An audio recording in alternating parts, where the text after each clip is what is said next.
Hello everyone, आप सभी लोगों का आपका अपने इस यूट्यूब चैनल पर स्वागत है। देखो, आज हम लोग बात करते हैं। मैंने आपको होमवर्क में क्वेश्चन दिया था, ठीक है। तो क्या है ये क्वेश्चन? देखो, जेई मेंस 2020 में आया हुआ है ये question. If a triangle ABC has vertices -1,7 -7,1 and C 5, -5, then its orthocentre has coordinates. तो अब इसके ऑर्थो सेंटर के कोऑर्डिनेट हमें पता करने हैं। देखो, इसके ऑर्थो सेंटर के कोऑर्डिनेट पता करने के लिए एक चीज ध्यान से सोचना, जो मैं बताना चाहता हूं यहाँ पे। सबसे पहले तो आप ये देखो कि ये एक हो गया ट्राइंगल एबीसी, ठीक है। ये ए हो गया, ये बी हो गया और ये हो गया सी। इसके कोऑर्डिनेट लिख लिए मैंने -1,7 -7,1 और 5, बराबर। अब एक बार इसके ऑर्थो सेंटर के कोऑर्डिनेट हमें पता करने हैं, तो मैं एक काम करता हूं। इसका जो सेंट्रॉइड है वो मन से ही एक बार जिसे कहते हैं ना ऑब्जर्वेशन, ठीक है। ऑब्जर्वेशन से मैं एक चीज इसमें पता कर सकता हूं, और वो ये है कि इसका जो सेंट्रॉइड है ना वो 0,0 है। मतलब 0,0 से इसकी डिस्टेंस और इसकी डिस्टेंस ये आपस में इक्वल है। इसका मतलब ये है कि अगर ये इसका नाम कोई ओ रख दो, तो यहां पर आप देखोगे अगर ओ ए बराबर ओ बी बराबर ओ सी होगा। इसका मतलब ये जो ओरिजन है ना, ओरिजन, ये ही इसके अंदर सरकम सेंटर है, सरकम सेंटर है, ठीक है। अच्छा, तो यहां पर अब हम ओएनजीसी रूल अप्लाई कर सकते हैं। वो देखो कैसे अप्लाई करना है, ध्यान से देखो।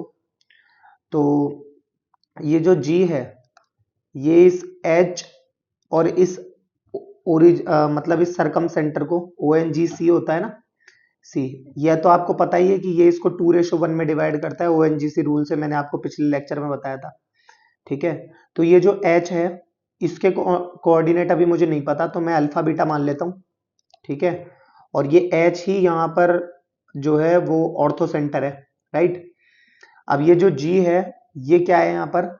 ये सेंट्रोइड है। तो सेंट्रोइड तो मैं कहीं ना कहीं यहां से पता कर सकता हूं। देखो, -7 -1 -8 -8 +5 -3 डिवाइडेड बाई 3, दैट इज -1।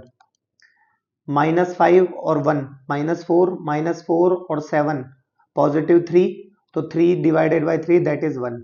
सही है। अच्छा, अब ये ओरिजिन जो है यहां पर, ये दोनों आपस में बराबर है, सरकम सेंटर और ओरिजिन, जिसके कोऑर्डिनेट है 0,0। अब आप ये चीज यहां निकालना जानते हो, आई होप सो। देखो कैसे फाइंड करोगे। -1 बराबर 2,0 और 2 multiply by 0 plus 1 multiply by alpha, है ना, और अपॉन में 3। और एक और, वो क्या है, 1 बराबर 2 into 0 plus 1 into beta upon में 3। तो 3 बन जा 3, और बीटा की वैल्यू आ गई 3। बीटा की वैल्यू आ गई कितनी? 3, ठीक है, पॉजिटिव में। और ये -3 बराबर अल्फा, -3 बराबर अल्फा, और अल्फा की वैल्यू कितनी आ गई? -3। तो अल्फा कोमा बीटा कोऑर्डिनेट है, तो -3,3। ये रहा -3,3। ऑप्शन नंबर सी हमारा सही हो जाएगा, राइट। उसके बाद देखो एक ये question, vertices of triangle are, ये तीनों वर्टिसेस दे रखे हैं, find the distance between its orthocentre and centroid. अब देखो, इसमें वही आपको सबसे पहले जो बिन कहे, जो हमेशा हर बार आपको काम करना है, वो फाइंड करना है, होता है इनका नेचर। तो इसका नाम ए, इसका नाम बी और इसका नाम सी दे दो। ए बी पता करो, एक दो -2 -2 -4, -4 का स्क्वायर 16 प्लस 1 + 2 3, 3 का स्क्वायर 9, 16 और 9 25 का रूट 5। ये क्या है? ए बी, ठीक है। बी सी फाइंड करो, तो 5 + 2 7, 7 का स्क्वायर 49, और 2 - 1 1 का स्क्वायर 1, तो 49 और 150 रूट 50 हो गया। एक ए सी फाइंड करो, तो 5 में से 2 गया, 3 का स्क्वायर 9, और 2 + 2 4 का स्क्वायर 16 पर रूट, ये भी 5 हो गया। तो आप यहां पर देख रहे हो कि दो साइड्स के स्क्वायर का जो सम है, स्क्वायर्स का सम का रूट है वो किसी एक साइड के बराबर आ रहा है, यानी यहाँ पर A B square plus A C square बराबर बी सी स्क्वायर के बराबर आ रहा है, राइट। इसका मतलब ये एक राइट एंगल ट्रायंगल के कोऑर्डिनेट है, लेकिन वो राइट एंगल ट्रायंगल भी इस प्रकार का कि आइसोसेलेस है, क्योंकि ये दोनों साइड जो है आपस में बराबर है। तो कहीं ना कहीं आई होप सो यहाँ ए हो, है ना, और यहाँ बी हो गया और यहाँ सी हो गया, ये ए पर 90 डिग्री है। तो यहां से आप रख सकते हो, देखो ए बी बराबर 5, ये हो गया, बी सी बराबर √50 और ए सी बराबर फिर से 5, सही है। अच्छा, अब आपको एक बात पता है कि राइट एंगल ट्रायंगल में जो ऑर्थो सेंटर होता है वो ये ए खुद होगा, ठीक है, जिस पर 90 डिग्री बन रहा है उस पर। और अब ये फाइंड क्या करवा रहा है, distance between ortho centre and centroid. तो ए के कोऑर्डिनेट आप जानते हो 2, -2, तो 2, -2, और इसकी सहायता से जी सेंट्रोइड के कोऑर्डिनेट भी आप निकालना जानते हो भाई। ए ये हो गया और बी क्या है -2, 1, तो ये -2, 1 हो गया, और सी क्या है, सी हो गया आपका 5, 2, तो यहां से आप x1 + x2 + x3 अपॉन 3 और y1 + y2 + y3 अपॉन 3 करके आप जी के कोऑर्डिनेट निकाल लोगे, और देन उसके बाद में ए जी के अंदर आपको डिस्टेंस फॉर्मूला लगा देना है, ठीक है। तो आपको एक आंसर पता चल जाएगा, इसके आगे आप खुद कर लेना, ठीक है। उसके बाद देखो आगे ये क्वेश्चन है, ये क्या कह रहा है, if in A triangle A बराबर दे रखा है आपको 1, 10, सरकम सेंटर आपको ऑलरेडी दे रखा है। तो मैं क्या करता हूं, एक ट्राइंगल बनाता हूं, देखो ये हो गया ए, ये हो गया यहां पर बी, ये हो गया सी, और ए के कोऑर्डिनेट आपको दे रखे हैं 1, 10, ठीक है। सरकम सेंटर ये and orthocentre is this, then the coordinate of mid point of side opposite to A, mid point, तो इसका मतलब ये इसके बराबर है, इसको कोई नाम दे दो D, mid point of side opposite to A, इस ए के अपोजिट साइड में जो पॉइंट है उसका मिड पॉइंट, मतलब उस साइड के मिड पॉइंट के कोऑर्डिनेट आपको पता करना है, ठीक है। तो ये तो दिया हुआ है, तो मैं एक काम करता हूं, इसको x2, y2 कह देता हूं, और इसको x3, y3 कह देता हूं। अच्छा, b यहां पर है ना, तो इसको x2 और y2 कह देता हूं, तो x2 और ये y2, और c यहां पर है, तो ये हो गया आपका x3, y3 बराबर। अच्छा, यहां पर जो है वो g जो है वो आपको पता है, ये इस तरीके से 2:1 में इसको डिवाइड करता है, राइट। अच्छा, अब देखो एक एक चीज ध्यान से देखना, तो देखो आप इसको इस तरीके से भी फाइंड कर सकते हो, और एक और तरीका है, और वो क्या है, देखो जैसे ये हो गया हमारा, तो ये h हो गया जिसके कोऑर्डिनेट दे रखे हैं 11/3 और 4/3, है ना, और ये कोई पॉइंट, ये सरकम सेंटर इसका हो गया -1/3 और 2/3, ठीक है। तो इस पॉइंट G के कोऑर्डिनेट मुझे पता नहीं है, तो मैं अल्फा, बीटा मान लेता हूं। तो ये तो पता ही है कि ये इसे 2:1 में डिवाइड करता है, इसी टाइप का ही डायग्राम मैंने ऐसे कुछ यहाँ बनाया है, अगर आप ध्यान से देखो तो देखो इसके अल्फा की वैल्यू पता करने के लिए क्या करेंगे, 2 इंटू माइनस का 1/3 प्लस 1 इंटू 11/3 और अपॉन 3, और बीटा बराबर क्या होगा, 2 इंटू 2/3 प्लस 1 इंटू 4/3 और अपॉन 2 + 1 दैट इज 3। तो अल्फा बराबर -2/3 और 11/3, 11/3 में से 2/3 गए तो कितने बचे, 9/3, है ना, 9/3, और ये 9/9 हो जाएगा, इसकी वैल्यू कितनी हो जाएगी 1, ठीक है। इसको बीटा को देखो, बीटा क्या है 4/3 और 4/3, है ना, हो गया 8/3 दैट इज 8/9, सही है। एक तो इस तरीके से फाइंड हम कर सकते हैं, और एक डी के कोऑर्डिनेट हम अपने तरीके से कैसे फाइंड कर सकते हैं, हो जाएगा x2 प्लस x3 अपॉन 2 और y2 प्लस y3 अपॉन 2। तो इसके बराबर रख दो, इसके बराबर रख दो x1 प्लस x2 अपॉन 2, है ना। ये जो d के जो कोऑर्डिनेट होंगे x1 प्लस x2 नहीं, x2 प्लस x3, है ना, x2 plus x3, x3 plus x2 upon 2, है ना, और y2 प्लस y3 अपॉन 2 बराबर। अच्छा, अब इसके कोऑर्डिनेट जो है वो ध्यान से देखना क्या मैं बता रहा हूं इसके अंदर। ये जो g के जो ये g के हमने कोऑर्डिनेट माने थे वो क्या है 1,8 अपॉन 9, 1,8 अपॉन 9। तो ये हो गए 1,8 अपॉन 9, ठीक है। तो कहीं ना कहीं मैं इसको बराबर भी तो रख सकता हूँ इसके। देखो ये तो इसके कोऑर्डिनेट की वैल्यू हो जाएगी ये तो, है ना। तो मैं एक काम करता हूँ, देखना ध्यान से इसकी कैसे, ये कैसे यूज में आएगा भी हमारे, है ना, वो भी बताता हूँ। तो ये तो बेसिकली डी के कोऑर्डिनेट हो गए, डी के, राइट। अब हम एक काम करते हैं, जी के लिए हम क्या करते हैं, जी के लिए x1 और y1 की वैल्यू है 1 और 10। तो 1 plus x2 plus x3 upon 3 और 10 है ना। तो 10 plus y2 plus y3 upon 3, है ना, बराबर इसके हो गया 1 और इसके हो गया 8 अपॉन 9। तो ये हो गया 3 3 9, है ना। और y2 प्लस y3 की वैल्यू यहां से कितनी आ रही है, 8/3 में से 10 लेस कर दो तो माइनस का 30 और प्लस का 8, तो माइनस का 22 अपॉन 3। और x2 प्लस x3 की वैल्यू कितनी आ रही है, 3 एकम 3 में से 1 गया तो 2। x2 प्लस x3 की वैल्यू यहां से रखो तो हो गई 2 अपॉन 2 दैट इज 1, है ना। 2 अपॉन 2 कट के कितना हो गया ये 1। और y2 प्लस y3 की वैल्यू कितनी है, y2 प्लस y3 कितना है, माइनस का 22 अपॉन 3, तो ये हो जाएगा माइनस का 11 अपॉन 3, राइट। तो माइनस का 11 अपॉन 3 और 1 यानी 1 कॉमा माइनस 11 अपॉन 3, ये इसका आंसर आ जाएगा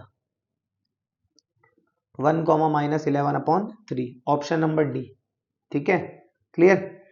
अब उसके बाद में ये क्वेश्चन है, देखो क्या है ये, prove that the coordinates of the vertices of an equilateral triangle can not all B rational, सभी रेशनल नहीं हो सकते। तो देखो ये ऐसे कह रहा है कोई एक इक्विलेटरल ट्रायंगल है जिसका नाम हो गया ए बी और ये सी, इसके कोऑर्डिनेट x1 और y1 हो गए, इसके कोऑर्डिनेट x2 और y2 हो गए, और इसके कोऑर्डिनेट x3, y3 हो गए, ठीक है। ध्यान से देखना जो मैं बताना चाह रहा हूं। तो इसका एरिया अभी तक हम कैसे जानते थे, हम जानते थे हाफ ऑफ, ये मोड लग गया, half of determinant x1 x2 और x3, ये हो गया y1 y2 और ये हो गया y3, ये हो गया 1 1 1 मोड और ये डिटर्मिनेंट, ठीक है।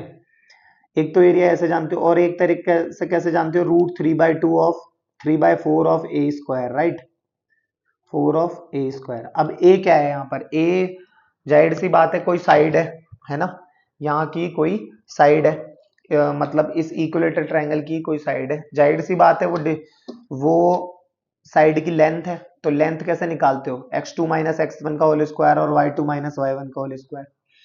तो एक बार के लिए पॉसिबल हो तो हम ये मान लेते हैं कि if all coordinates are rational, all coordinates are rational, तो हम ये मान लेते हैं कि ये रेशनल है।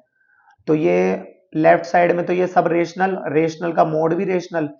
अच्छा, तो अब जब रेशनल जो क्वांटिटीज है उनका डिफरेंस निकाल के उनकी डिस्टेंस, मतलब आप डिस्टेंस जब उनके निकालोगे तो वो भी कोई ना कोई रेशनल क्वांटिटी आएगी। भाई ये क्या है, स्क्वायर कर रखा है ना। अब ये भी तो देखो, कहीं आप ये सोच रहे होंगे कि अरे यार इसकी डिस्टेंस √3 भी तो हो सकती है। तो मैं यही कह रहा हूं कि ये सिर्फ ए नहीं है, ये ए स्क्वायर है, यानी वो जो रूट की वैल्यू आएगी वो इससे तो रेशनल बन जाएगी। इसका मतलब ये क्वांटिटी भी एक रेशनल हो गई, है ना। और 4 तो है ही रेशनल, लेकिन ये √3 जो है वो क्या है, इर्रेशनल। क्या है, इर्रेशनल। तो यहां से एक बात समझ में आई क्या, कि भाई इरेशनल मल्टीप्लाई बाय रेशनल, तो ये तो पूरा राइट साइड क्या बन गया, इरेशनल। क्या इरेशनल जो है वो रेशनल के बराबर होता है क्या, नहीं होता। Rational never equal to irrational, ठीक है, ये कभी भी आपस में इक्वल नहीं होता, तो इक्वल नहीं होता। तो ये हमें क्यों प्राप्त हुआ है, क्योंकि हम ये मान के चले थे कि ये सभी क्या होते हैं, रेशनल। तो इसका मतलब ये हो गया कि तो ये प्रूव हो गया, मतलब कि किसी भी कोई भी एक इक्विलेटरल ट्रायंगल, उसका के जो वर्टेक्स होते हैं वो कभी भी रेशनल नहीं होते हैं, ठीक है। उसके बाद देखो स्लोप ऑफ लाइन, अब ये क्या है, देखो इंक्लिनेशन जो को ही स्लोप बोलते हैं, हिंदी में ढाल कह देते हैं, थीटा। तो angle made by line from positive direction of x axis, positive direction of x axis. अब ये क्यों कहा, देखो इधर, जैसे ये हो गया तो ये हो गया, इस तरीके से एक्स एक्सिस की पॉजिटिव डायरेक्शन में ये जो एंगल जो थीटा बनता है, ठीक है। और ये जो इस लाइन की जो स्लोप होगी उसे एम से डिनोट करते हैं, या फिर टेन थीटा, मतलब टेन थीटा को बोलते हैं एक्चुअल में स्लोप, तो ठीक है। अच्छा, उसके बाद देखो अब अगर आप एक चीज इसमें देखोगे तो ये जो स्लोप है आप इस तरीके से फाइंड नहीं कर सकते, नहीं तो आपको ये नेगेटिव प्राप्त होगी, ये क्या होगी, नेगेटिव प्राप्त होगी, ठीक है। और कोई तरीका इसमें है नहीं, तो जीरो से लेकर आप इसमें पाई यानी यहां तक ही हो सकती है ये। अब वो भी कैसे हो सकती है वो भी एक बार बता देता हूं मैं, देखो ध्यान से। तो ये हो गया, सबसे पहले इसे ही देखो, ये थीटा होगा कब, जब एक्यूट एंगल की लिए बात करेगा, ठीक है। इस ये एक्यूट एंगल बनाएगा अगर, तो ये जो ढाल है, ये जो स्लोप है, ये टेन थीटा जो आएगी इसकी वो पॉजिटिव आएगी, ठीक है। इस तरीके से जब ये बनाएगा, यही एंगल जब ये थीटा इस तरीके से बनाएगा, मान लो एक्स एक्सिस की पॉजिटिव डायरेक्शन से बनाया गया एंगल, ठीक है, ये वाला जो एंगल होगा, ठीक है, ये ऑब्ट्यूज एंगल के लिए हो रहा है। तो इस समय जो इसकी की स्लोप जो है वो क्या आएगी, नेगेटिव, क्या होगी, नेगेटिव। तो इस केस में जीरो से लेकर और बेसिकली ये पाई तक ही होगा, क्योंकि नीचे तो फिर ये नेगेटिव क्वांटिटी आ जाएगी, ठीक है। अच्छा, अगर कोई ये पूछे कि साहब अगर ये 90 डिग्री हो जाए तो उस समय भी बता देता हूं, देखो ये पॉजिटिव एंगल के कारण ही वैसे इसकी जो ये फर्स्ट और सेकंड क्वाड्रेंट के अंदर ही सिमट के रह गई इसकी जो रेंज है ना। इसको आप ऐसे देखो, जैसे मान लो ये हो गया, तो एक एंगल तो आपका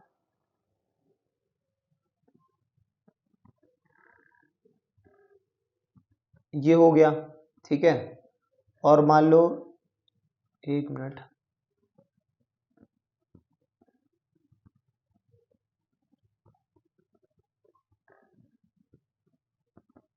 ये हो गया, ठीक है।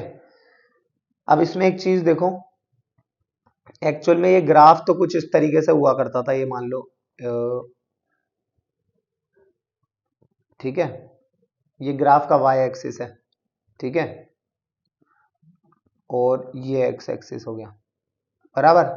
तो ये तीन लाइनें जा रही है, एक तो ये थीटा बराबर 90 पर है, ठीक है, और एक ये वाली जो है ये थीटा बराबर 90 से थोड़ा सा छोटा है ना, 90 से थोड़ा छोटा है, ठीक है। एक ये वाली जो है, ये वाली जो है ये 90 से थोड़ा बड़ा है, थोड़ा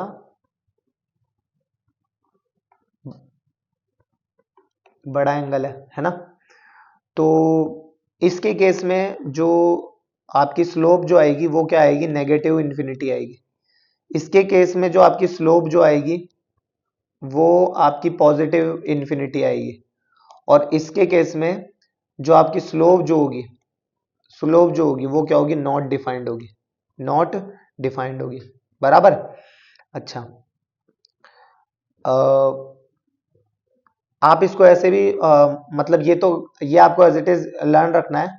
आप एक ये देखो, अगर कोई लाइन अगर एक्स एक्सिस के पैरेलल होती है, ठीक है, पैरेलल होती है, तो वहां थीटा बराबर जो होता है वो 0 डिग्री होगा, ठीक है, ये जैसे y एक्सिस हो गई, ये x एक्सिस हो गई, है ना। तो वहां स्लोप जो होगी tan जीरो की वैल्यू जीरो ही होती है, तो ये यहाँ पर m की वैल्यू क्या होगी, जीरो होगी। ठीक है, दैट्स वाई इसकी जो रेंज होती है ये जीरो से पाई होती है। ठीक है, क्योंकि 0 डिग्री तो इसके अंदर शामिल है ना। उसके बाद देखो, denoted by slope of line जो होती है उसे बोलते हैं टेन थीटा। क्या बोलते हैं, tan theta. Is denoted by small m। ठीक है, और is also called as gradient. Okay, अच्छा, तो बेसिकली आपको ये बात तो समझ में आ गई कि ये जो होती है ये फर्स्ट एंड सेकंड क्वाड्रेंट के लिए ही होता है। ठीक है, अच्छा, उसके बाद देखो अब एक चीज कि arrange the following lines according to increasing order of their slope. जैसे अगर ये क्वेश्चन, इसको बाद में देखना, पहले इसे देखो। ये हो गया एक, ठीक है। अब इसमें जैसे मान लो एक ये हो गया, एक मिनट, ये हो गया,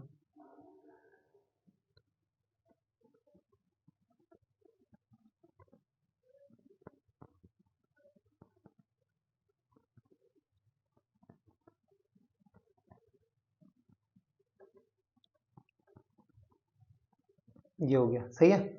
अब देखो, पॉजिटिव एक्स एक्सिस से हमें ये मेजर करना है, और मान लो ये एक्स एक्सिस है, और एक्स एक्सिस के ऊपर ये, वैसे बाय एक्सिस में यहाँ डिनोट नहीं कर रहा हूँ एक बार, ठीक है, कोई इशू नहीं है। अब देखो ये जैसे थीटा वन हो गया, ठीक है,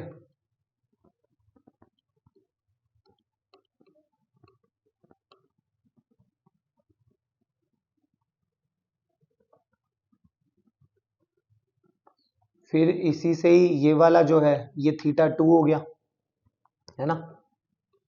और ये कई प्रकार की लाइंस है, इन लाइंस का नाम आप इस तरीके से दे सकते हो, जैसे L1 हो गया, ये L2 हो गया, L3, L4, L5, L6,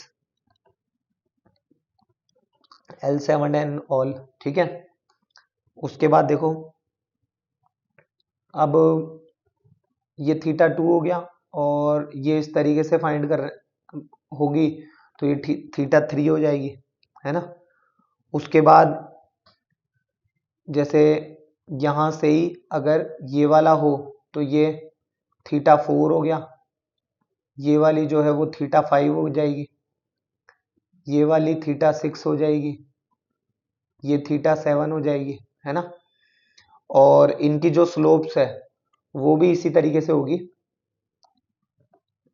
इनकी जो स्लोप होगी वो भी इसी तरीके से होगी। जैसे मान लो इसकी स्लोप हो गई m1, इसकी हो गई m2, ये m3, m4, m5, m6 और ये m7।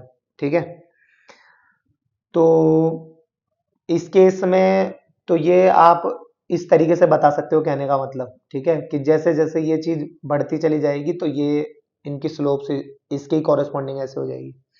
अब एक ये देखो, तो ये ग्राफ है y बराबर 10x का, राइट। अब इसमें देखो, जैसे m1 m2 m3 मान लो इस तरीके से है, ये m1 हो गया, है ना, तो ये थीटा वन है, तो ये m1 हो गया, ये थीटा टू है तो इसकी वैल्यू m2 हो गई, ये थीटा थ्री है तो इसकी वैल्यू m3 हो गई। ठीक है, अच्छा, ये हो गया। अब ये देखो, तो ये है, तो जैसे ये है ना, तो ये थीटा सिक्स हो गया, और इसकी वैल्यू m6 हो गई, है ना। और थीटा फाइव है, तो ये इस तरीके से, तो ये यहाँ पर थीटा फाइव हो जाएगा, ये m5 हो गया।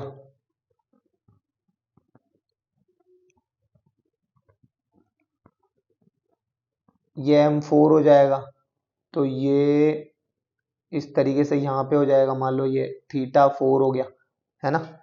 तो अभी आप यहाँ पर देख रहे हो कि जैसे जैसे हम नीचे से ऊपर की ओर जा रहे हैं, नीचे से ऊपर की ओर जा रहे हैं, तो इनकी स्लोप्स जो है वो कम होती चली जा रही है, राइट। तो दैट्स वाई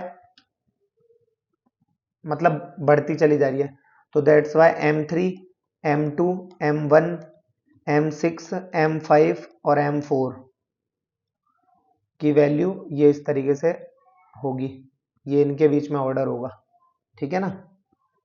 उसके बाद देखो आगे, ये पैरेलल लाइंस के लिए क्या है। अब देखो दो लाइन आपस में अगर पैरेलल होती है तो उनके इस तरीके से ये जो पॉजिटिव एक्स एक्सिस के द्वारा बनाए गए जो एंगल होते हैं थीटास, ये इक्वल होते हैं, ये इक्वल होते हैं। तो ये theta is equal to this theta,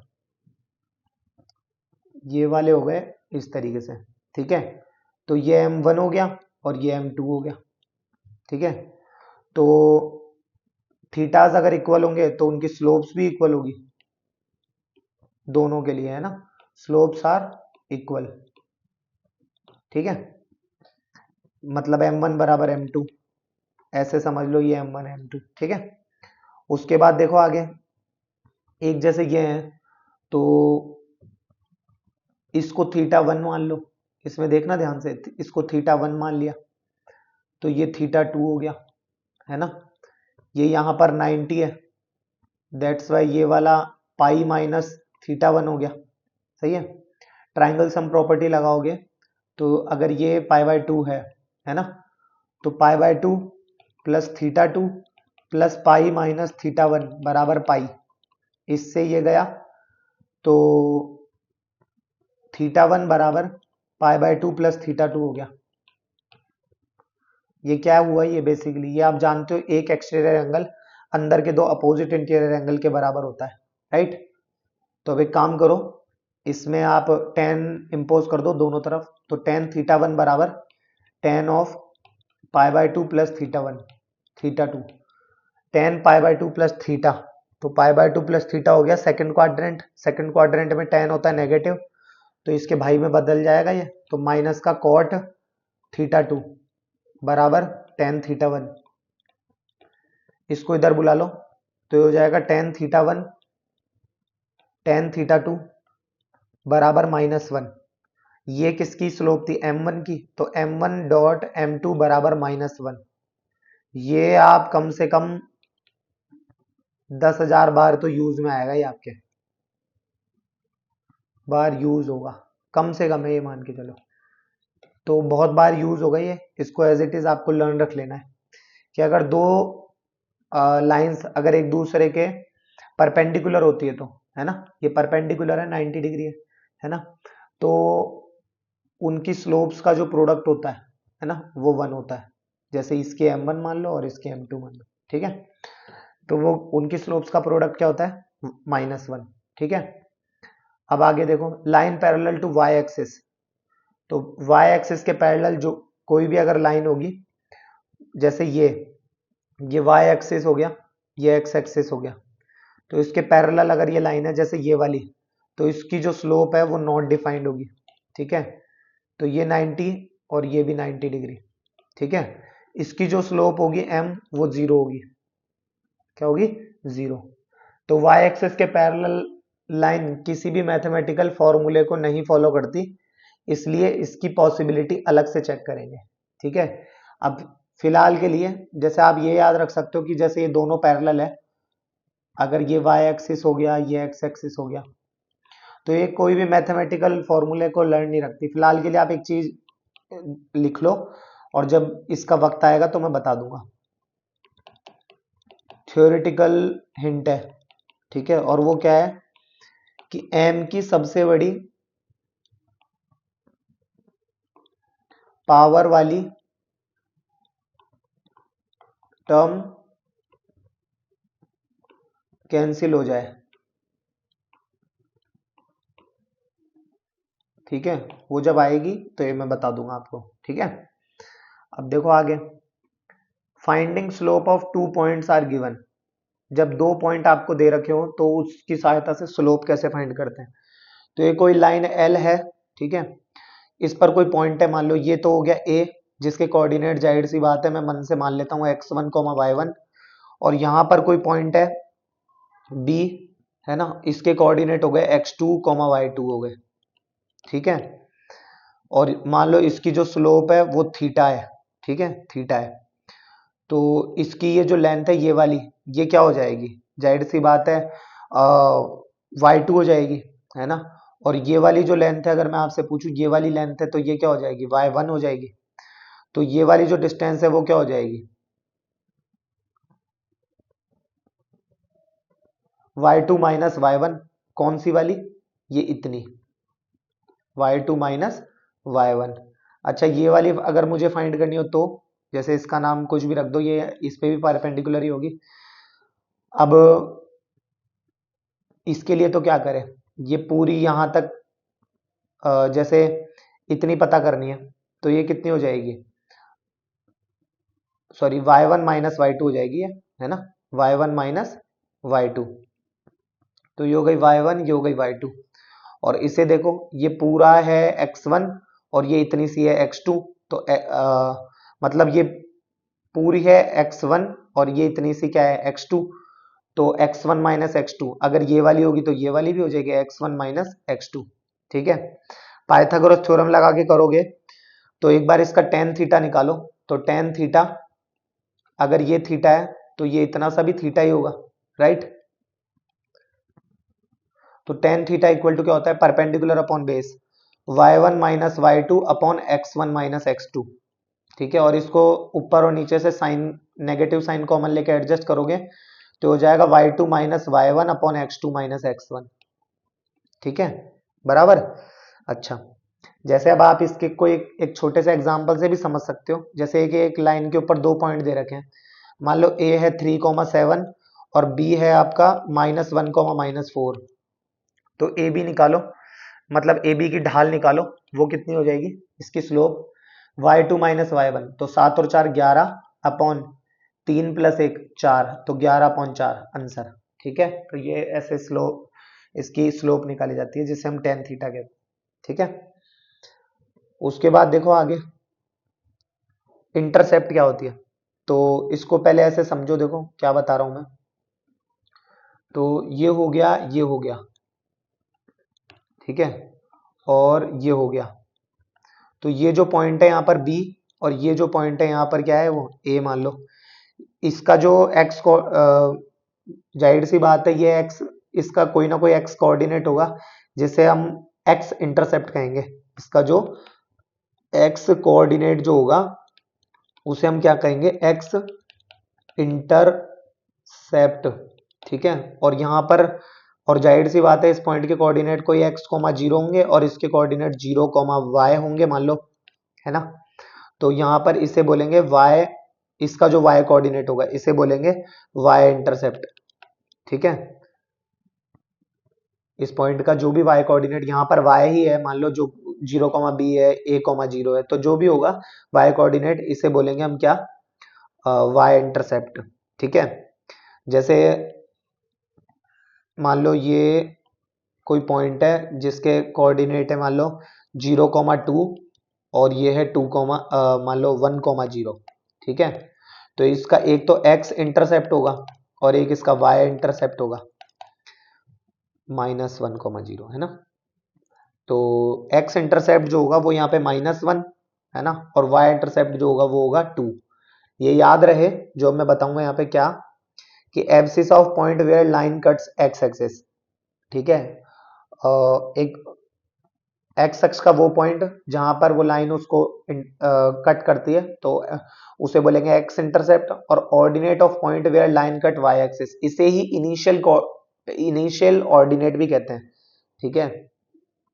तो इंटरसेप्ट में साइन इंक्लूड होता है, ये बहुत इंपॉर्टेंट बात है, इंटरसेप्ट में साइन इंक्लूड होता है, दैट्स वाई अभी मैंने ये यहाँ पर साइन इंक्लूड करा है, -1 और +2 दोनों ही हमारे आंसर है, ठीक है। साइन सहित आंसर बताए जाते हैं, ठीक है ना, क्योंकि साइन के ऊपर डिपेंड करता है इसका आंसर। मतलब अगर आपने साइन बदल दिया तो अर्थ का अनर्थ हो जाएगा, ठीक है। जैसे मान लो अगर ये यहाँ पर कोई पॉइंट बी है जिसके कोऑर्डिनेट 0,b है और यहाँ पर कोई पॉइंट ए है जिसके कोऑर्डिनेट a,0 है, तो इसका जो x इंटरसेप्ट जो होगा वो होगा a और जो y इंटरसेप्ट होगा वो होगा b, ठीक है। अगर कोई लाइन एक्स एक्सिस के पैरेलल है, कोई लाइन एक्स एक्सिस के पैरेलल है, यहाँ पर पॉइंट हो गया बी, तो ये हो गया 0, ठीक है। तो अब एक्स इंटरसेप्ट तो आप यहाँ ऐसे पता कर नहीं सकते, तो ये जो एक्स इंटरसेप्ट यहाँ जो होगा वो होगा इन्फिनिटी। भाई इन्फिनिटी पे कहीं पे जाके मिलती है वो, मान लो, ठीक है ना।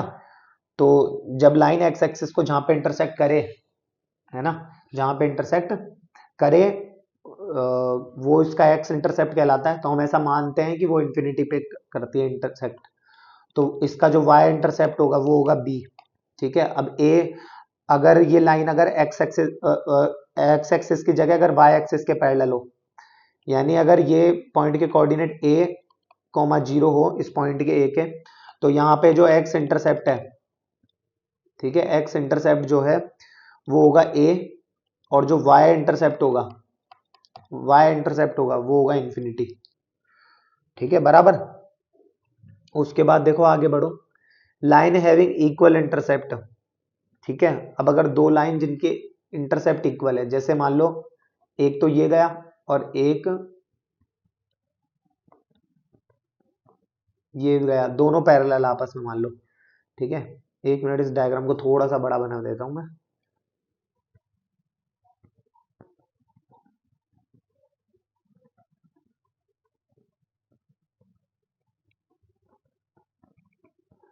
जैसे ये हो गया, तो एक ये गया और मान लो एक ये गया, ठीक है।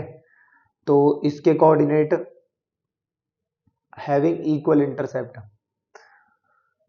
तो जैसे, एक मिनट, इक्वल बट अपोजिट लगा देता हूं इसमें, एक मिनट। एक तो ये हो गया, है ना, और मान लो एक ये यहाँ पे कोई पॉइंट हो गया, ठीक है। इसके कोऑर्डिनेट एक बार देखते हैं, तो इसके कोऑर्डिनेट हो गए 0, -a, इसके हो गए -a, 0, ठीक है। इसके हो गए a, 0, और इसके हो गए 0, a, ठीक है। तो अगर आप अब आप अगर इनकी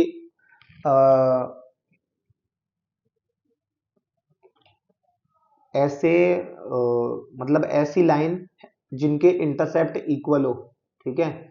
जैसे अगर मैं यहाँ पर अभी इंटरसेप्ट निकालना हो हमें, तो वो कैसे निकालते हैं, a-0 और 0 -a, और 0 -a, इसके इंटरसेप्ट क्या है, -1। एक बार इसका निकालो, 0 + a अपॉन -a, तो ये से कट गया तो -1। तो यानी इंटरसेप्ट जब इक्वल होते हैं, है ना भाई, आप बोलोगे कि यहां से क्यों इरेज करा, तो वो तो दोनों का सेम ही हो जाएगा, है ना। तो जाहिर सी बात है फिर पॉइंट डिफरेंट लेने पड़ेंगे, बट मैं यहाँ पर वो चाहता हूँ जब इक्वल इंटरसेप्ट हो, ठीक है। तो यहाँ पर m जो होगी वो फिर नेगेटिव होगी, ठीक है। Line having equal length of intercept, intercepts की अगर लेंथ इक्वल हो, जैसे कि देखो एग्जांपल के तौर पर ये और ये ले लिया मैंने, ठीक है। एक पॉइंट तो ये हो गया और एक पॉइंट आपका ये वाला हो गया, ठीक है। इसका पॉइंट देखो ए, तो ये हो गया 0, a, है ना। और ये जो पॉइंट है ये हो गया a, 0, और ये हो गया 0, सॉरी -a, 0, है ना। Having equal length of intercept, अब यहाँ पर एक बार लेंथ ऑफ इंटरसेप्ट देख लो, तो a+a दैट इज 2a, और ओनली 2a।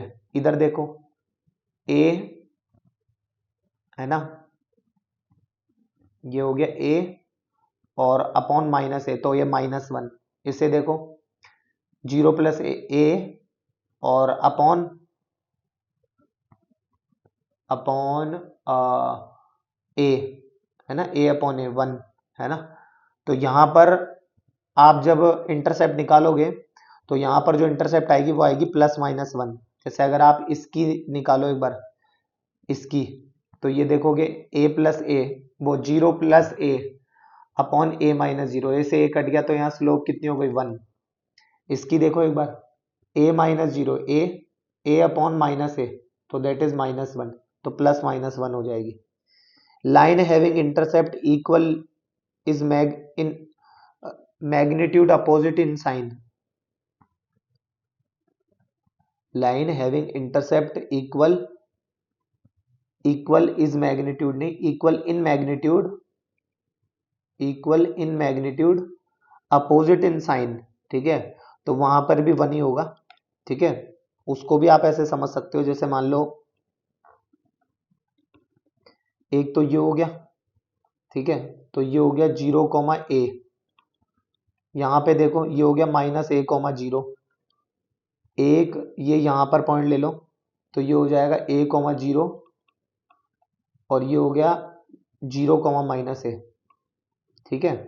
अच्छा, तो ये यहाँ पर अगर अब आप स्लोप निकालोगे, चाहे इसकी निकाल के देख लो m बराबर, तो a-0/0 + a से a कट गया 1, और इसकी 0 + a/a-0, इसकी भी स्लोप हो गई 1, तो ये 1 हो गई, बराबर। Line equally inclined with coordinates, ठीक है, इक्वली इंक्लाइंड हो, जैसे कि देखो ये हो गया, ये हो गया और ये हो गया, तो ये इसके बराबर है, इक्वली इंक्लाइंड है मान लो। अच्छा, इक्वली इंक्लाइंड मतलब ये दो, तो ये दो और ये तीन, तो मान लो ये भी तीन, ठीक है। अच्छा, तो ये हो गया आपका एक्स एक्सिस और ये हो गया आपका वाई एक्सिस।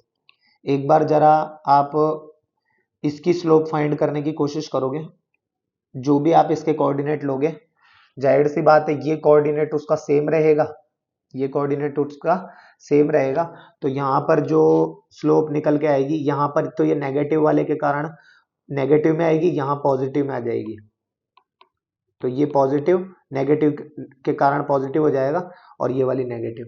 आप इसको एग्जाम्पल से भी लेके समझ सकते हो, कोई भी पॉइंट यहाँ रख के देख लो तो आपको समझ में आ जाएगा ये, दैट्स वाई यहाँ पे +-1 हो जाएगी, ये आपको एज इट इज लर्न रखनी है, ठीक है। Equation of line, equation of line passing through point P x1 y1 and having slope m। अब देखो, अब अगर आपको जो है एक मिनट,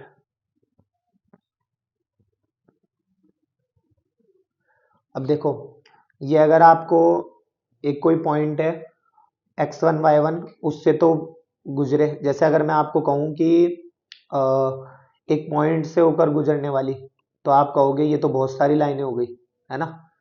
अच्छा, अगर मैं अब आपको कहूं कि एक पर्टिकुलर स्लोप से होकर जाने वाली, है ना, तो आप बोल दोगे ठीक है ये स्लोप है ना, तो ये तो इसके पैरेलल जितनी भी होगी उनकी भी वही स्लोप होगी। तो कहने का मतलब ना तो सिर्फ एक स्लोप से एक पर्टिकुलर लाइन बन सकती है और ना ही एक पॉइंट से, तो इसलिए equation of line passing through point P x1 y1 and having slope m is, तो उसके लिए फॉर्मूला होता है y-y1 बराबर m x-x1। बहुत बहुत इंपॉर्टेंट है ये फॉर्मूले, लर्न रख लेना। ये लेक्चर में आपको मैं सिर्फ और सिर्फ लगभग लगभग पूरे फॉर्मूले में आपको बताने की कोशिश करूंगा, उसके बाद फिर डायरेक्ट क्वेश्चन है आप इसके, ठीक है ना। कुछ एक चीजें जो जरूरत पड़ेगी वो मैं आपको बीच बीच में बताता रहूंगा, बट फिलहाल ये आपके सिर्फ फॉर्मूले फॉर्मूले काम करेंगे इसमें, फॉर्मूले अच्छे से लर्न रखना ये वाले। अब देखो 2 point form, equation of line passing through point P x1 y1 and Q x2 y2। अब 2 पॉइंट है, जैसे मान लो ये तो हो गया यहाँ पर P, इसके है मान लो आपका x1 y1, और इसका पॉइंट है Q, तो वो है x2 y2, ठीक है। इसकी स्लोप अगर आप निकालोगे तो वो होगी कितनी, चाहे तो y2 - y1 करके कह दो, y2 - y1 upon x2 - x1, ठीक है, चाहे आप y1 - y2 upon x1 - x2 कह दो, एक ही बात है। तो इसके से होकर गुजरने वाला कोई एक पॉइंट है, equation of line passing through point this and this, इन दोनों लाइंस से पास होकर जाने वाली एक लाइन की इक्वेशन, इस लाइन की इक्वेशन हमें पता करनी है। तो उसका तरीका क्या है देखना, अब कोई व्यक्ति तो इस पॉइंट को ले लेता है, क्योंकि इस लाइन से तो दोनों, मतलब ये जो लाइन है ये तो दोनों पॉइंट से पास होकर जा रही है, P से भी जा रही है और Q से भी जा रही है। फॉर्मूले में तो हमें एक बार में एक को ही रख सकते हैं, तो मैं एक बार के लिए x1 y1 को रख देता हूँ, x1 y1 को रख देता हूँ, तो वो क्या हो जाएगा, y-y1 बराबर m x-x1, ठीक है। अच्छा, और अगर कोई व्यक्ति इस Q वाले फॉर्मूले को रख देता है, तो y - y2 बराबर m x - x2, ये तो सिर्फ मारने का फेर है, वरना दोनों सही है ये, ठीक है ना। इसको आप एग्जाम्पल के थ्रू भी कर सकते हो, जैसे मतलब समझ सकते हो, जैसे कि यहाँ पर कोई भी दो कोऑर्डिनेट ले लिए इधर और एक इधर ले लिया, है ना, और वहां से उन दोनों पॉइंट से होकर जाने वाली लाइन की इक्वेशन आप बता सकते हो। जैसे ये दोनों हो गया, तो मान लो ये हो गया 2,3 और ये हो गया मान लो 5,1, ठीक है। ये P हो गया, ये Q हो गया। अब इस लाइन की इक्वेशन आपको पता करनी है, तो पहले तो M पता कर लो। 3 में से 1 गया 2, 2 में से 5 गया माइनस का 3, 3 में से 1 गया 2 और 2 में से 5 गया -3, ठीक है। अब आप कोई तो मान लो इस P से होकर जाने वाले के लिए कहता है, तो वो हो जाएगा y माइनस y1, किसे कह रहा हूं मैं, 1 को, राइट। y1 बराबर m, ये हो गया x minus x1, x minus 5। इसको सॉल्व करो एक बार, तो हो जाएगा माइनस का 3y प्लस का 3 बराबर 2x minus 10, 2x plus 3y बराबर -10 और -3। एक मिनट, इसको भी इधर ही ले लो, -10 और -3, माइनस का 13 बराबर 0, ठीक है। अब कोई व्यक्ति P को लिया है, तो कोई व्यक्ति मान लो Q को ले लेता है, तो Q के लिए क्या हो जाएगा, y माइनस y1 बराबर m x माइनस x1। अब देखिए इसको सॉल्व करो, तो देखिए इससे क्या आता है, देखो, तो हो जाएगा 3y माइनस का 9 बराबर -2x प्लस का 4, इसको इधर ले आओ, तो हो जाएगा 2x प्लस का 3y माइनस का 9 और माइनस का 4 माइनस का 13 बराबर 0। गौर करो, दोनों से इक्वेशन सेम ही हमें प्राप्त हो रही है, दैट्स वाई हेंस प्रूव्ड कि हम यहाँ पर P या Q में से कोई भी पॉइंट ले सकते हैं जरूरत पड़ने पर, ठीक है। उसके बाद देखो स्लोप इंटरसेप्ट फॉर्म। अब एक तो स्लोप हो उसके अंदर, ठीक है, और मतलब और इंटरसेप्ट भी हो, तो देखो, और and y intercept as c, ठीक है। स्लोप तो m हो, तो ये कोई लाइन हो गई, ठीक है, जो y इंटरसेप्ट उसका 0,c है, ठीक है, और स्लोप m है, तो इसके लिए क्या हो जाएगा, देखो y माइनस y1 यानी c बराबर m x माइनस 0। इसको सॉल्व कर लो, तो हो जाएगा y बराबर mx प्लस c। तो यहाँ पर ये जो m है ये स्लोप है, ठीक है, और c जो है वो इसका इंटरसेप्ट है, y इंटरसेप्ट है ये, राइट। उसके बाद देखो आगे इंटरसेप्ट फॉर्म, x बराबर x इंटरसेप्ट अगर a हो, तो ये हो गया, ये कोई लाइन है, ये जो x इंटरसेप्ट है यहाँ पर वो मान लो a, 0 है, और ये जो y इंटरसेप्ट है वो 0, b है, ठीक है। अच्छा, तो इसका m निकालो, तो वो कितना हो जाएगा, देखो y2 माइनस y1, तो 0 माइनस b, तो माइनस का b अपॉन a माइनस 0 यानी a, तो m बराबर माइनस b अपॉन a आ गया।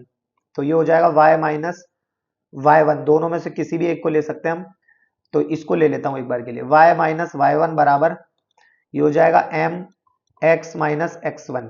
इसको सॉल्व करो, तो हो जाएगा ay बराबर माइनस का bx प्लस का ab, ठीक है। इसको इधर ले आओ, ay प्लस का bx बराबर ab का डिवाइड दे दो, ab का डिवाइड दे देंगे, तो देखो इसके अपॉन में जाएगा तो y अपॉन b हो जाएगा, और प्लस इसके अपॉन में जाएगा तो x अपॉन a हो जाएगा बराबर 1। तो इसको लिख दो x upon a plus y upon b बराबर 1। तो x इंटरसेप्ट तो a हो गया और y इंटरसेप्ट क्या हो गया, b हो गया। समझ में आ रही है मेरी बात, क्या कह रहा हूं मैं। और यही ये बात कह रहा था कि x इंटरसेप्ट a हो और y इंटरसेप्ट b हो, तो ये फॉर्मूला काम करेगा। ये फॉर्मूला तो आपको एज इट इज लर्न रखना है, ठीक है।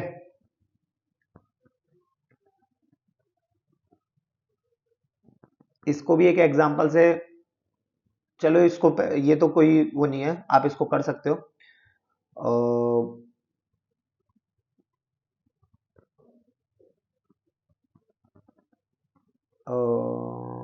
चलो एक बार ये देख लो पहले, देखो नॉर्मल फॉर्म क्या होती है, तो नॉर्मल फॉर्म का फॉर्मूला तो ये हो ही गया, x cos theta plus y sin theta बराबर p, distance from origin is p, है ना, and angle made by perpendicular with x axis is theta, ठीक है। x एक्सिस से जो एंगल बनाया गया है वो क्या है, थीटा है। अब देखो इसको मैं कैसे बता रहा हूं, देखना ध्यान से।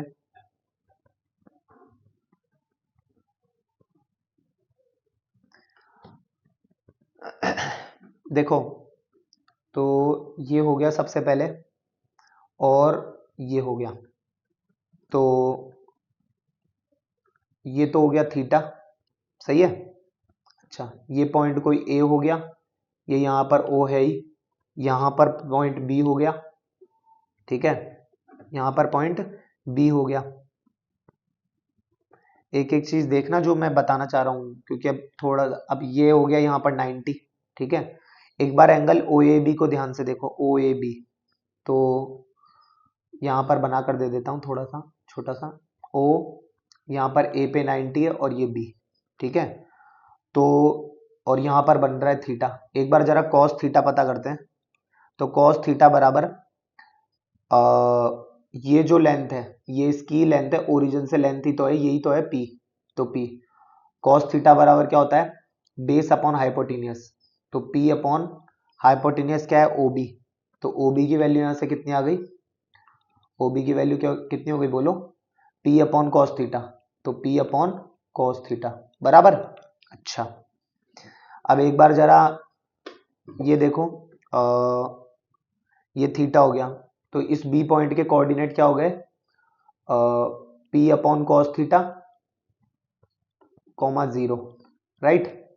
तो ये लो, अब ये थीटा है ना, और ये अगर थीटा है तो ये 90 है, ये वाला भी 90 है, और ये वाला अगर 90 माइनस थीटा है ना, तो ये वाला फिर से थीटा हो गया। अब ये वाला ट्राइंगल ले रहा हूं मैं, इसका नाम कोई सी दे दो। तो ओ ए सी वाले ट्राइंगल में देखो एक बार, ये लो, है ना, ये ओ हो गया यहाँ पर, ठीक है, और ये ए हो गया, और ये, एक मिनट रुको, देखो इसको और थोड़ा सही से बनाता हूँ, नहीं तो फिर गिचपिच हो जाएगा सब कुछ। ये लो, यहाँ पर 90 है, ये ए हो गया, ये ओ हो गया, और ये सी हो गया, और ये वाली जो है इसमें ओ ए जो है वो क्या है, पी है, और यहाँ पर थीटा है, नहीं यहाँ पर नहीं, सी पर बन रहा है इस बार थीटा, है ना। तो ये थीटा हो गया। तो साइन थीटा क्या होगा, साइन थीटा, तो वो होगा परपेंडिकुलर एक्यूट के सामने वाला, परपेंडिकुलर अपॉन हाइपोटेनियस 90 के सामने वाला, दैट इज ओसी। तो ओसी कितना हो गया यहाँ से, वो हो जाएगा P upon sine theta, P upon sine theta. अच्छा, तो बेसिकली इस पॉइंट के जो कोऑर्डिनेट है, सी वाले पॉइंट के कोऑर्डिनेट वो हो जाएंगे 0, P upon sine theta, 0, P upon sine theta, सही है। अच्छा, तो ये हो गया इतना, तो ठीक है बराबर। अब देखो एक एक चीज देखना ध्यान से जो मैं कहना चाह रहा हूं। तो और हमने जो फॉर्मूला क्या पढ़ा है, हमने हमने फॉर्मूला पढ़ा है कि अगर कोई पॉइंट, कोई इस तरीके से कोई है, ये है, तो ये तो होगा 0, और अगर ये a, 0, सॉरी सॉरी सॉरी उल्टा लिख दिया, ये तो है 0, और ये है a, 0, a, 0 है। तो इसका स्लोप इंटरसेप्ट फॉर्म जो है, स्लोप इंटरसेप्ट नहीं, इंटरसेप्ट फॉर्म जो है, अरे नहीं, उल्टा बोल रहा हूं मैं, हाँ इंटरसेप्ट फॉर्म जो है ना, स्लोप इंटरसेप्ट तो y बराबर mx प्लस सी होता है, इसका इंटरसेप्ट फॉर्म जो है वो हो जाएगा x अपॉन ए प्लस वाई अपॉन बी बराबर 1, राइट। तो अब देखो x अपॉन ए क्या है यहाँ पर, ए की जो वैल्यू है वो होगी ये p अपॉन कॉस थीटा, ये इसका x इंटरसेप्ट है, तो p upon cos theta plus y upon b क्या है, p अपॉन साइन थीटा, और बराबर हो जाएगा 1। इसको थोड़ा सा और अब आप एडजस्ट करोगे तो ये हो जाएगा x ऊपर ले जाओ cos theta plus y sine theta, और p एलसीएम लेके उधर भेज दो, बराबर p।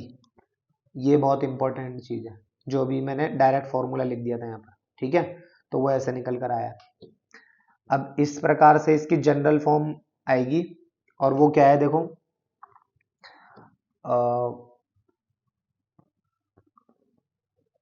ये मैंने जनरल फॉर्म, 1 मिनट रुको, देखो, जस्ट 1 मिनट।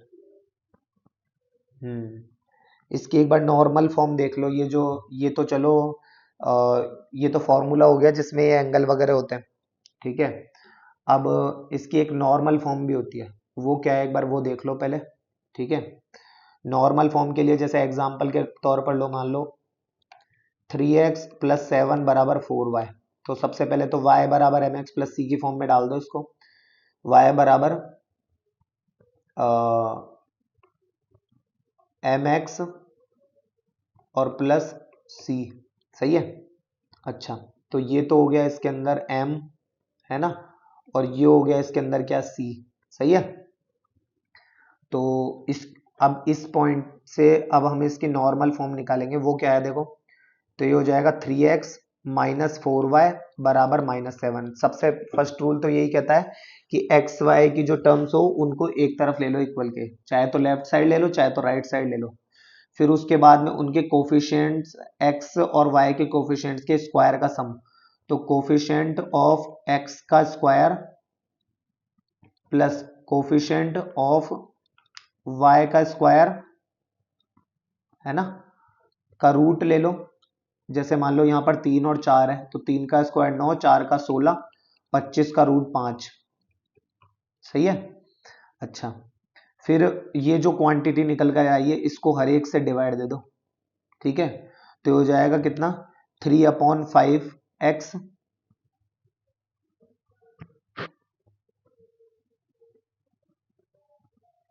3/5x माइनस का 4/5y बराबर माइनस का 7/5। इस माइनस को और एडजस्ट कर दो, तो हो जाएगा माइनस का 3/5x प्लस का 4/5y बराबर 7/5, सही है। अच्छा, अब ये 7/5 का जो है इसको और थोड़ा सा एडजस्ट करो। देखो मैं क्या कर रहा हूँ इसमें, देखना, x के अपॉन में x के साथ जो होता है वो cos थीटा होता है। तो cos थीटा की वैल्यू बेसिकली यहाँ पर आ गई माइनस का 3/5। साइन थीटा की वैल्यू जो हो गई वो हो गई यहाँ पर 4/5, और जो p जो है वो हो गई यहाँ पर 7/5, ठीक है। तो ये चीज आपको ऐसे लर्न रखनी है कि ये इसकी नॉर्मल फॉर्म कहलाती है, ठीक है। एक जनरल फॉर्म है, वो जनरल फॉर्म क्या है, ax+by+c बराबर 0, ठीक है। ax+by+c बराबर 0। अच्छा, कोई अगर आपसे ये चीज पूछ ही ले कि भाई इससे फिर डायग्राम कैसे बना, तो वो डायग्राम ऐसे बनेगा, देखो ये हो गया। तो मान लो x पे तो आपका माइनस का 7/3 आ रहा है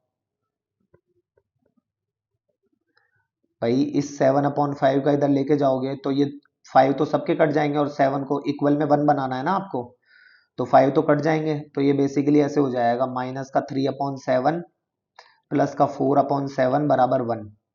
यहाँ x आ गया, यहाँ पर y आ गया। तो ये तो माइनस का 3/7 क्यों, उल्टा घूम कर जाएगा ये तो भाई। ये 7, 1 मिनट रुको।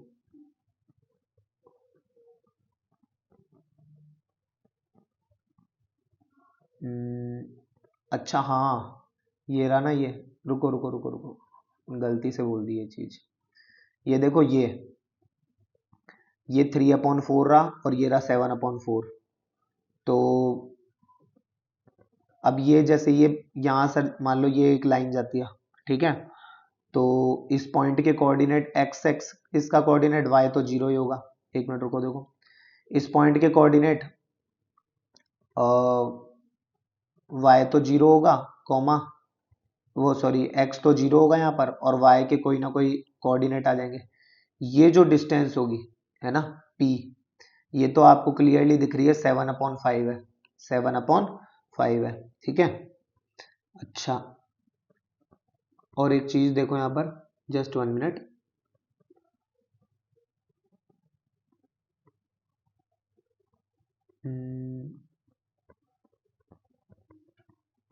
ये 0,7/4,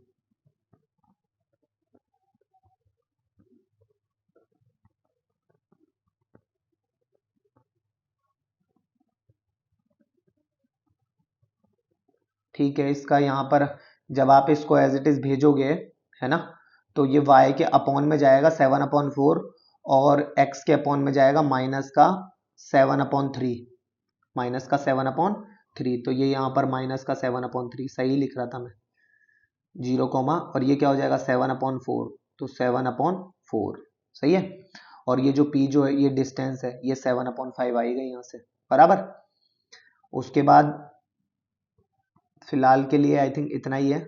ये आप होमवर्क में इसका ही रिवीजन करना अभी फिलहाल, ठीक है। हम लोग नेक्स्ट लेक्चर में मिलेंगे, तब तक के लिए धन्यवाद।